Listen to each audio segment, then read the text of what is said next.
পরবর্তীতে 60-এর দশক থেকে সামুদ্রিক জলস্রোতের মতো প্রাকৃতিক বিপর্যয় থেকে রক্ষার তাগিদে বাগেরহাট জেলার বোল্ডার নির্মাণের কাজ শুরু হয়। বাগেরহাট জেলার পানি উন্নয়ন বোর্ডের অধীনে বেশ কয়েকটি বোল্ডার রয়েছে, যাদের মধ্যে 63,059 হেক্টর জমি রক্ষা করা হচ্ছে।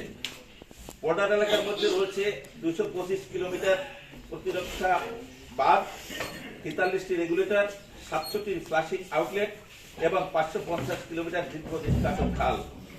উল্লেখ্য, জেলার উপকূলবর্তী বাঁধ ও প্রতিরক্ষা বাঁধের নিয়মিত রক্ষণাবেক্ষণ বা তদারকি করার পর্যাপ্ত কোনো ব্যবস্থা নেই।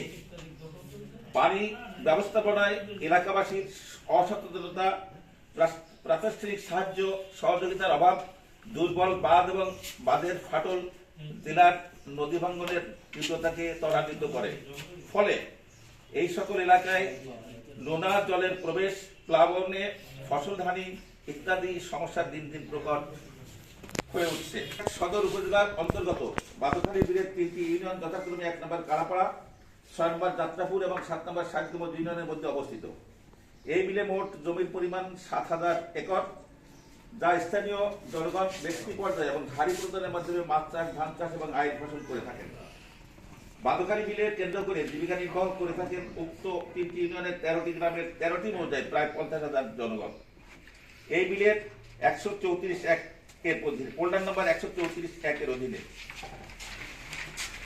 24টি খাল রয়েছে। এই বিলে এখানে 4টি স্লুইস গেট রয়েছে। সেগুলির অবস্থান ভাঙ্গারপোল, চুনখেলা, ফুলবাড়ি এবং শ্রীঘাট। বর্তমান সময়ে জলবায়ু পরিবর্তনের ফলে এবং অসাধু কিছু মধ্যস্বত্বভোগী ও বেসরকারি কোম্পানি এবং প্রশাসনের সদয় অবগতি না থাকার ফলে বাগেরহাট জেলায় জলাভূমি, বিল, নদী, খালের সংখ্যা হ্রাস পাচ্ছে, যার ফলে জীবিকার উপর দেখা দিচ্ছে বিরূপ প্রভাব।